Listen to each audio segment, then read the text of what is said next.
दोस्तों, old equal में आपका स्वागत करता हूँ। अभी थोड़ी देर पहले मैंने वीडियो दिया। वीडियो का कुल मिलाकर के यही अर्थ हुआ कि आयुर्वेदिक दवाओं में जड़ी बूटियों को महत्व दिया जाना चाहिए, न कि भस्मों को और अन्य दवाओं को। अब मैं आपको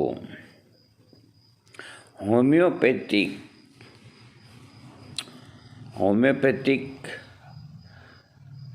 का विकास जो बढ़ा है वो सराहनीय है। नहीं तो लोग ऐसा ही कहते थे, क्या है, अरे मीठी गोलियां लेने जा रहा हूँ, ले आता हूँ, फ्री में मिलती है। ये मैंने अपने आँखों कानों से सुना है। जो मेरे गांव के जो सेठ लोग हैं, उन्होंने गांव के हित के लिए ये आयुर्वेदिक का और होम्योपैथिक का डाल रखा है। क्लिनिक, एक डॉक्टर, एक कंपाउंडर उसमें रहते हैं। सब तरह की दवाइयाँ मिलते हैं, फ्री सेवा होती है गरीबों की, कोई से एक पैसा लेना देना नहीं। बाकी जैसे कोई परमानेंट उनके जो ग्राहक पेशेंट हैं, तो कोई रास्ते में मेरे को मिल जाते हैं, हालचाल पूछता तो अरे क्या भाई, ठीक है, कुछ ना कुछ तो फ़ायदा होता ही है, मीठी गोलियां तो ही है, कम से कम ले आते हैं। होम्योपैथिक, और उस वक़्त होम्योपैथिक दवा देने का जो सिस्टम था, बाप रे बाप। अब तो मेरे ख्याल से उस तरह के सिस्टम नहीं होंगे। अगर है तो मेरा उधर जाना नहीं होगा। डॉक्टर दवाई लिखता और पर्ची लेकर के काउंटर पे देते हैं, और आप ताजुब करेंगे कि हर 10 पुड़िये हैं, मान लो 3 दिन के 9 पुड़िये हैं, तो 9 पेपर को एकदम सामने बिछा करके और मिल्क ऑफ पाउडर चम्मच से सब में बराबर डाल करके, और जिस नाम की दवा है, मान लीजिए ब्राइनिया, तो उसकी छोटी वाली जो 1 ड्रम की कांच की शीशी होती थी, अब पता नहीं, और उसके ऊपर कॉर्क के ऊपर नाम लिखा रखा था, और सामने बॉक्स रहता जिसमें खास दवाइयाँ रहती, तो ऊपर से ही पता लग जाता। वो दवा निकाल के पुड़ियों पे डाल कर उसके डट्टे के आगे अंगुली लगा करके, क्या स्टाइल थी भगवान जाने हैं। एक एक बूंदी एक एक पुड़िया के ऊपर गिरता था, ये नहीं कि गलती से 2 बूंद गिर जाए। अरे मैं बैठा बैठा देखता रहता था उनका कमाल। और फिर उन पुड़ियों को जिस तरह ये औरतें बीड़ियाँ बांधती हैं ना, उनसे भी ज़्यादा फास्ट फटाफट वो बना कर 9 पुड़ियों को एक कागज़ के पुड़िया में फट ले तो रवाना, 3 मिनट में रवाना।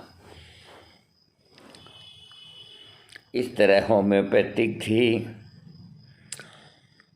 न पेटेंट थे, कोई पेटेंट आता होगा तो मेरे को पता नहीं थे पेटेंट।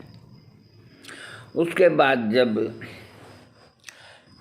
विकास होने लगा तो भगवान की दया से जो नवयुग हैं, उनकी रुचि, एक तो इतना रोजगार नहीं अपने देश के अंदर,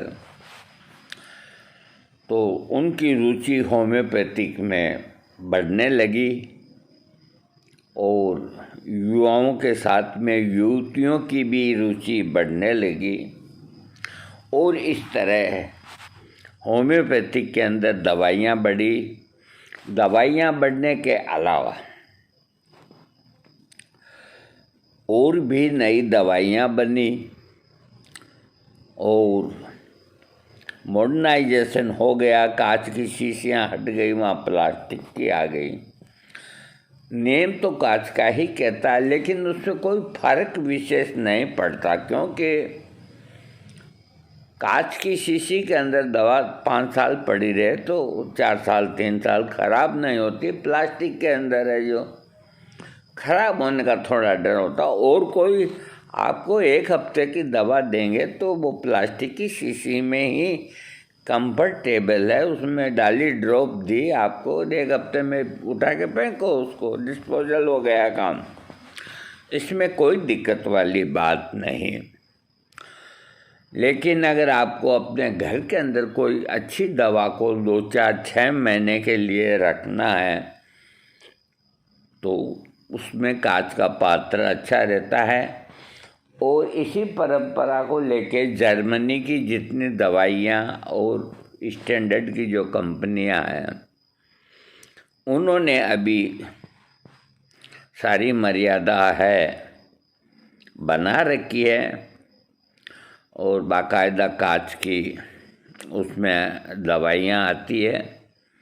अब ढक्कनों का परिवेश बदल गया, न तो आजकल लकड़ी न गुट्टे कौन बनाए, फिर वो टूट भी जाते हैं, कई लफड़े होते हैं ड्रॉपर को गिराने के और के। तो कांच की शीशे में प्लास्टिक का ड्रॉपर, वो भी अच्छा प्लास्टिक का है, और ऊपर ढक्कन जो चूड़ीदार है वो भी अच्छे प्लास्टिक की है। तो बहुत ही होम्योपैथिक ने प्रोग्रेस की, मॉडर्नाइजेशन किया, इसमें कोई ऐसी बात नहीं। और अब देखिए थोड़ी बहुत तो कोई कुछ, लेकिन फिर भी एक जो इसका नियम महात्मा हैनीमैन बना के गए हैं, तो आपको तांबा की भस्म और फौलाद की भस्म, तो अपने यहाँ तो रातों दिन का अंतर हो गया, लोहे की भस्म और स्वर्ण भस्म। होम्योपैथिक सिद्धांत महात्मा हैनीमैन जो देखे गए कि आगे जाके कोई बखेड़ा खड़ा न हो, तो लोहे की जो दवा बनी है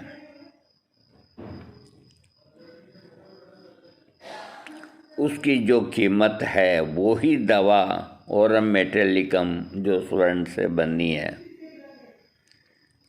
उसकी भी 30 पोटेंसी की। अब जितनी भी दवाइयाँ हैं, यहाँ तक कि चाहे वो केसर से बनी हो, चाहे वो जिनसेंग से बनी हो, पोटेंसी के अंदर जो दवाइयाँ बन चुकी होम्योपैथिक के अंदर, वो चाहे कितनी भी महंगी चीज़ क्यों न हो, उन सब की 30 पोटेंसी की एक रेट, 200 पोटेंसी की एक रेट, 1000 की एक तक एक ही रेट मिलेगी। जर्मनी की अलग है, इंडिया की अलग है, और हर कंपनी की अलग अलग है, उससे कोई बात नहीं। बाकी रेटें एक ही मिलेगी एक फार्मेसी। तो अब बेईमानी क्यों होगी? तो एक तो सस्ती, एक सब तरह की दवाइयाँ विदेशी सरकार ने खोल दी, पहले बड़ी मुश्किल से ही प्राप्त होती थी। अब रेकवे कंपनी जैसी ने अपने 89 जो निकाले हैं, तो मैं आभार व्यक्त करता हूँ रेकवे कंपनी का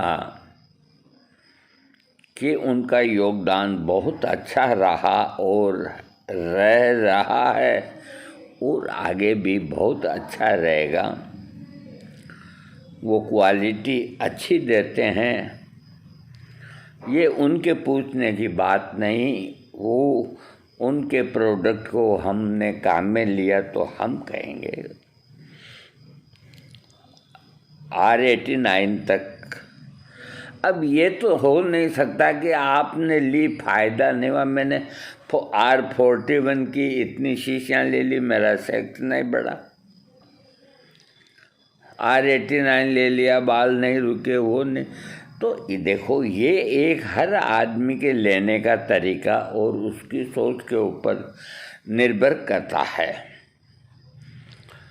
तो अभी R85 है इसका रेकवेक का, जो हाई ब्लड प्रेशर के लिए है। और भी हैं 2-3, लेकिन जो काम जितना बढ़िया R85 करता है दूसरा नहीं करता।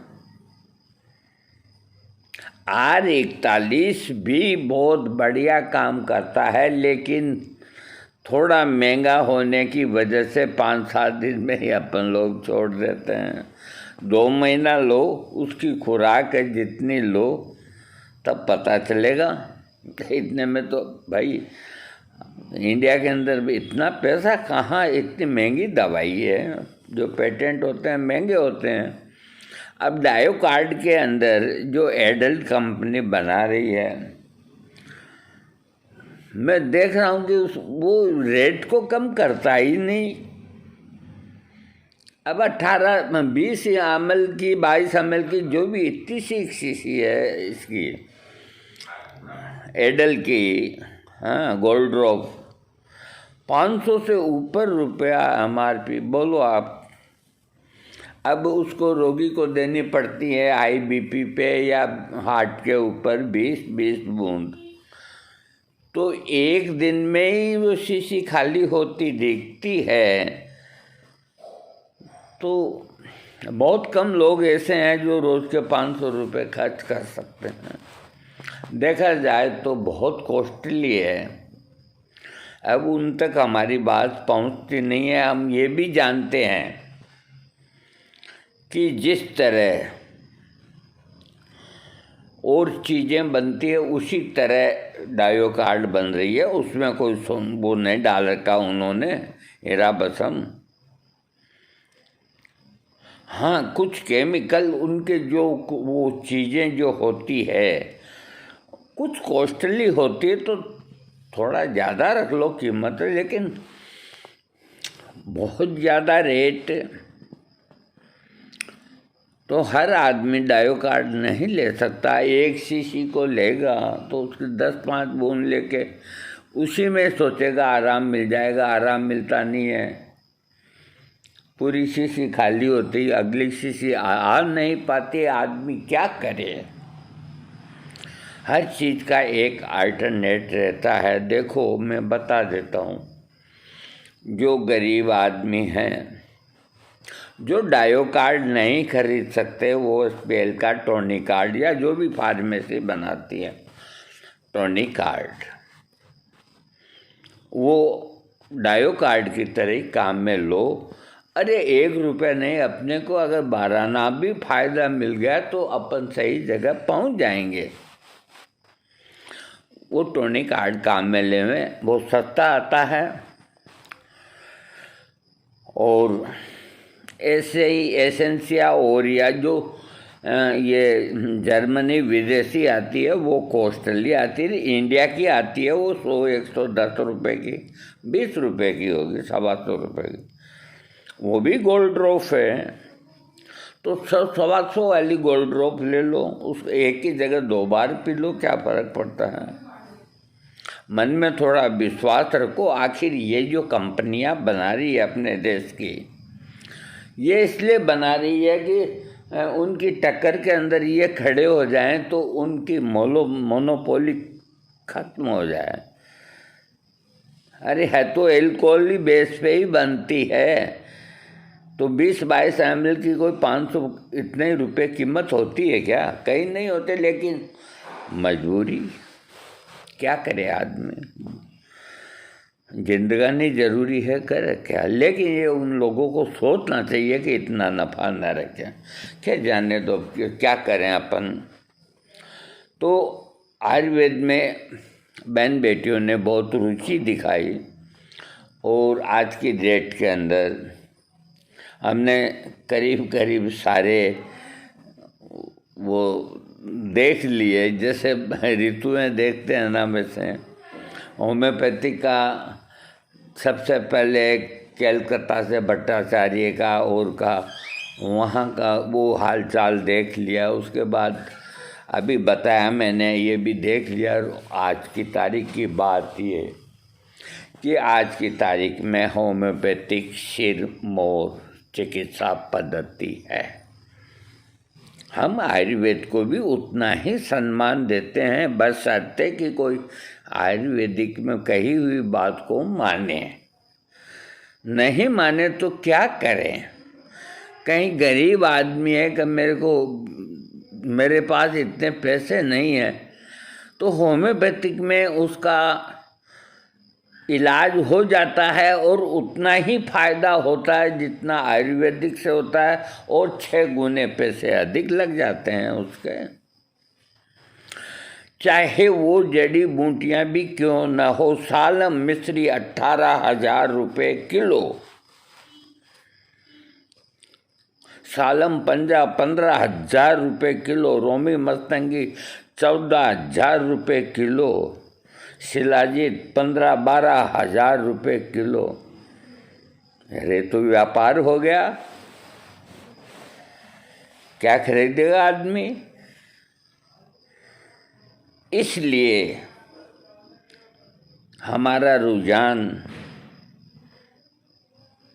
होम्योपैथिक पे ज़्यादा है। अगर दिल की बात हमसे कोई पूछे, मैं देखो झूठ नहीं बोलता, हमें हनुमान भक्त हो करके मैं झूठ नहीं बोलता। हालांकि मैं रोटी खाता हूँ आयुर्वेद की, मैं गद्दार नहीं, गद्दारी किसी के साथ नहीं करूँगा। जो बात सत्य होगी वो सत्य बताऊंगा।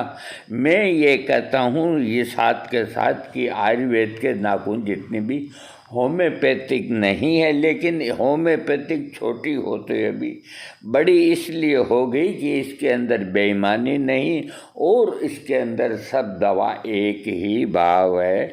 कोई एक आध दवा ऐसी है जो कॉस्टली है, जो उसकी कोई खास आवश्यकता नहीं। जैसे चंदन का कोई मदर टिंचर है या केसर का है, ये महज 1-2 दवाइयाँ महंगी है और कोई दिक्कत नहीं, नो प्रॉब्लम। इसलिए ये स्पेशली मैंने वीडियो इसी बात के लिए दिया है कि मैं आपको दोनों का फ़र्क समझाऊं कि भी आयुर्वेद में, फिर आयुर्वेदिक के अंदर पुरानी जड़ी बूटियाँ आ जाती है। मान लो सस्ती लिख दी है मैंने, तो खरीदार तो जहाँ जो पंसारी होगा उनसे खरीदेगा। अरे उस पंसारी के यहाँ पहले किसी ने लिखी नहीं, तो उसके पास जो जड़ी बूटियाँ हैं वो 2-4 साल पहले की है, और उनको वो कूट पीट के मिश्री डाल के और खा कर के रात को रिजल्ट देखेगा, तो रिजल्ट कहाँ से आएगा? भूसा का आया है। इस बात को क्यों नहीं सोचते आप लोग? होम्योपैथिक में कहाँ जाओगे बेटू? तुम्हें कहीं नहीं जाने देंगे, तुम्हारे पीछे से गिरबान पकड़ के बिठाएंगे। ये नक्श ओमेगा सील लगी हुई दोस्तों, इसमें कोई कमी है तो बताओ। है ताकत तुम्हारी जो बता सको? और झूठ मूठी कह दिया काम नहीं करती है, एक को दिया काम नहीं करती है, दूसरे को दिया काम करती, कैसे गया? ये दवा गलत कैसे हुई? का आजकल दवाइयाँ ही ऐसी बनती है, पूरी वो वैसी नहीं बनती, जर्मनी अच्छी बनती है। अरे एक समय की बात बताता हूँ मैं आपको, शायद मालूम हो या ना हो, और आपके काम की बात भी बताता हूँ। हर आदमी मेरी बात को सुने, हर ये होम्योपैथिक डॉक्टर मेरी बात को सुने ध्यान से। एक बार हमें आज से 20 साल, भले 25 साल हो गए होंगे, एकोनाइट 1000 की रात को जरूरत पड़ी। तो हमने तो अलमारी में रख रखी थी एकोनाइट, लेकिन काफ़ी समय से काम नहीं आई, और जाके अलमारी को खोल के देखा तो उसके अंदर तो ठन गोपाल दवा, एल्कोहल उड़ गया, उसमें थोड़ी बहुत दवाई थी जो कुछ भी नहीं हिल, एक बूंद भी निकल जाए ऐसे ऐसे सब तरह के झटके दे दिए मुंह पे और पे। जब एल्कोहल तो उड़ जाता है। अचानक हमें याद आया उनका, ये दवाइयाँ जब इतनी शक्तिशाली है, तो हमें याद आई, सुबह हमने बात करी थी ग्लो 9 जो आपको वीडियो दिया, अभी एक शक्तिशाली दवा और है एमाइल नाइट्रेट, उसका जिक्र मैं फिर करूँगा। तो जब इतने शक्तिशाली है तो इस शीशी को फेंको मत। लेकिन अब दवा 1000 नहीं है, वो तो नहीं है, तो हमने उसका खोल करके और उसमें थोड़ा सा मटकी का पानी डाल करके और अंगूठा और उंगली के बीच में लेके हमने 10 मिनट तक उसको झटके दिए और पी गए। घर वालों ने कहा कि जब शीशे में दवाई नहीं है और ये दवाई पी गए। मैं कहता हूँ कि उसने जो अगर प्योर 2 बूंद डाल के पियोगे उससे भी बेहतरीन काम किया और 15 मिनट बाद हमारी तबीयत ठीक होगी। इसीलिए मैं आपको कहता हूँ कि जिनके पास जर्मनी दवाइयाँ या कोई सी, आजकल तो अपने इंडिया की ये दवाइयाँ जो है इस तरह की टोपी वाली SBL बनाती है और है, तो आजकल तो सभी एक बिल्कुल एयर टाइट ही होती है। तो ये क्या है, कोई दवा कम काम आती है तो जिनके पड़ी पड़ी कोई दवा उड़ गई है और शीशी बिल्कुल खाली है, ऐसे वैसे देखने से कुछ भी नहीं है उसमें, खाली है उसमें, तो 1 डोज का तो वो काम करेगी जब तक आप उसको खोलोगे नहीं। शीशी को ऊपर से खोलो, ऊपर से जब भी खोलो कभी अकस्मात, देखो अगर आप टाइम पे अगर आपने मंगा ली दवा उसका तो कोई मुकाबला नहीं तो ऐसी इमरजेंसी के अंदर इस तरह कोई दवा 200 पोटेंसी देना चाहते हो और वो उसमें उड़ गई है तो उस शीशी को फेंको मत और उसी में थोड़ा पानी डाल के 150 झटके देकर देखो, वो 200 का ही 200 काम करेगी। होम्योपैथिक दवा की जो शक्ति कांच की शीशियों में और में जो होती है प्लास्टिक की शीशियों में, जब तक प्लास्टिक की शीशी को आप जलाएंगे नहीं, होम्योपैथिक दवा की पोटेंसी को आप गायब नहीं कर सकते। आप 50 बार 30 बार प्लास्टिक की शीशी में जो दवा खा करके उसको पानी में से 50 बार निकाल दो और 51वीं बार उस पानी को हिला के पी जाओ, वो उतना ही काम करेगी जितना पोटेंसी करेगी। क्या किसी ने इस बारे में सोचा कि इतनी शक्तिशाली होती है दवाइयाँ? किसी होम्योपैथिक डॉक्टर ने बताया? तुम्हें क्या तकलीफ है? तुमने रखी हुई है दवा, उड़ गई कोई बात नहीं, वक्त पे काम आएगी, तुम नहीं ला करके रख दो। मैं ये नहीं तो कह रहा नहीं, मतलब नहीं ला के रख दो, लेकिन इमरजेंसी के अंदर तुम ये मत समझो कि वो उड़ गई तो उड़ गई, नहीं, उसका जो जब तक आप है जो भगोने के अंदर बॉइल्ड पानी नहीं करोगे खूब और उसमें कांच की शीशियाँ नहीं डालोगे, जब तक शीशे के अंदर का डाइल्यूशन नक्सवोमी का 30 है तो 30 ही रहेगा, चाहे आप 9 बार पानी से धो लो, वो गर्म करने से ही हटेगा। तो पहले भाई देखो, इतने पैसे नहीं थे, हम कांच की शीशियाँ रखते थे, ढक्कनों को अलग गर्म करते थे, शीशियों को गर्म किया और धूप में रखा, साफ हुई, कपड़ा मारा, ऊपर का लेबिल हटा के और सब तरह करके नया लेबिल लगाते, उसमें गोलियां भरते, फिर ड्रॉपर डालते। बार बार नई शीशी कहाँ से, प्लास्टिक की शीशियाँ थी नहीं उस वक़्त। तो इस तरह से आपके अलमारी में अगर कोई अच्छी दवा है, कोई सी भी, वो उड़ गई है, मदर टिंचर की नहीं कहता मैं, पोटेंसी की कहता हूँ, तो उसको हिला करके ले लो, एक दवा की खुराक बन जाएगी अगर आपको अपने मन में कॉन्फिडेंस है तो आज की तारीख में होम्योपैथी के अंदर अपने देश का नाम बहुत सी बहन बेटियां हैं, वो करती है, हमारी पोतियां हैं। हमें बहुत खुशी होती है कि छोटी छोटी बच्चियां, एक अलका ठाकुर हैं, अब उसकी क्या उम्र है और वो क्या वीडियो देती है, सुनते ही रह जाओ। तो ऐसी ऐसी प्रतिभाएं अपने देश के अंदर है। होम्योपैथिक में और मैं तो जितनी प्रोग्रेस होम्योपैथिक ने करी, जितनी फार्मेसियों ने पेटेंट बनाए अलग से अलग, ये पथरी गल के निकल गई, ये और हो गई, आराम हो गया एक तरह से, हर जगह दवा मिलने लग गई, नहीं तो दवा नहीं मिलती थी। इस बात की बहुत खुशी है। दूसरी खुशी इस बात की है कि होम्योपैथिक की ओर लोगों का रुझान बढ़ता जा रहा है। तीसरी खुशी इस बात की है कि पैसे कम लगते हैं। और चौथी खुशी जो है उसका कोई कहना नहीं, कोई साइड इफ़ेक्ट आपके शरीर में नहीं होगा जितना और दवाओं से होता है, और आप मस्त रहेंगे, ठीक रहेंगे। और मैं उम्मीद करता हूँ कि और भी जो होम्योपैथिक भाई हैं वो थोड़ा अपने चैनल को इजी करें। ये मैं सबको ही कहता हूँ, जितने होम्योपैथिक और आयुर्वेदिक वाले सारे के सारे को कहता हूँ। जिस तरह मैं चैनल चलाता हूँ उस तरह से अपने चैनल को इजी करें। अगर नहीं करते हैं तो ये बेईमानी होगी। देखो साफ बात है, कोई भाई आपसे संपर्क करना चाहते हैं तो कोई लिखते हैं साइड पे जाओ। अरे हम कौन से साइड पे जाए, हम तो साइड पे लगाने वाले हैं। कोई लिखते हैं कि इस नंबर पे कांटेक्ट करो, नहीं, जो वीडियो दिया उसके डिस्क्रिप्शन के नीचे आप देखने का टाइम लिखिए और अपना मोबाइल नंबर लिखिए, बात करने का समय लिखिए। क्यों नहीं लिखते?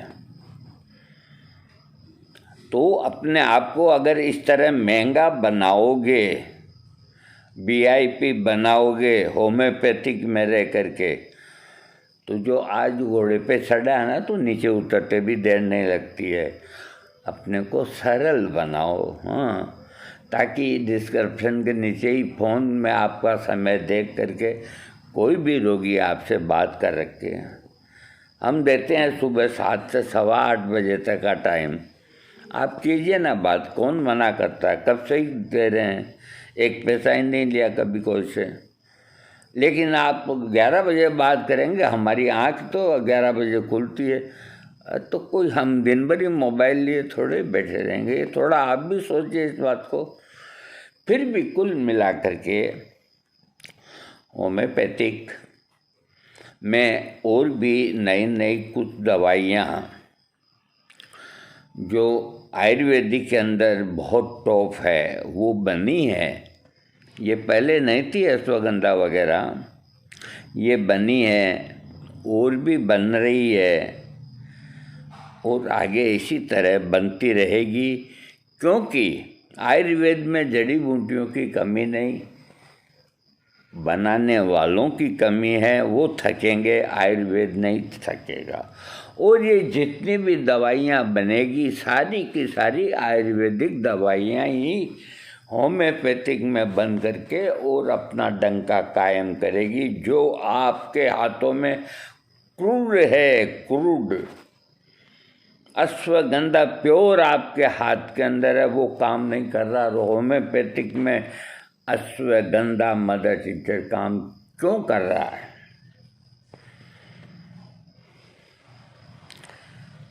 गोखरू होम्योपैथिक में काम क्यों कर रहा है जब ऐसे नहीं करता? इसका मतलब है तुमने सही तरीके से लिया ही नहीं, सही चीज़ ली नहीं। होम्योपैथिक में इसलिए काम करता है कि बिल्कुल जितना टेढ़ी मेढ़ी राहों से गुजरना होता है ना दवा को, उतना आयुर्वेद में नहीं होता। आयुर्वेद में तो धूला मिट्टी वो भी डाल देते हैं साले पैकिंग करने वाले।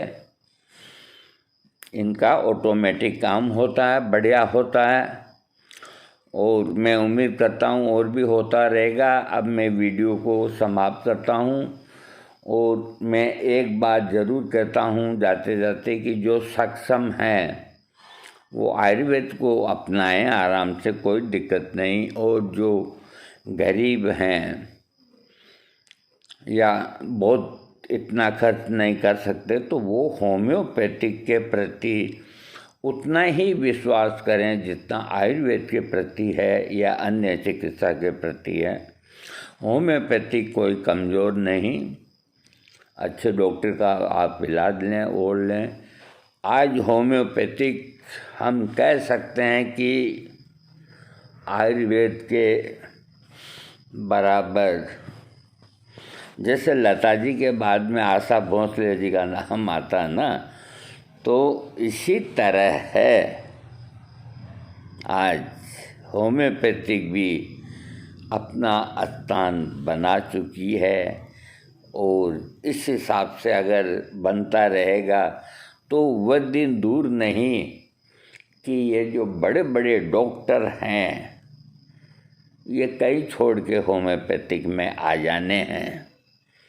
ये आने वाला 10 साल बताएगा, हो सकता है हम नहीं रहें उस वक़्त, कहाँ से रहेंगे। आप लोग देखिएगा, आनंद लें। शुभ रात्रि, टाटा।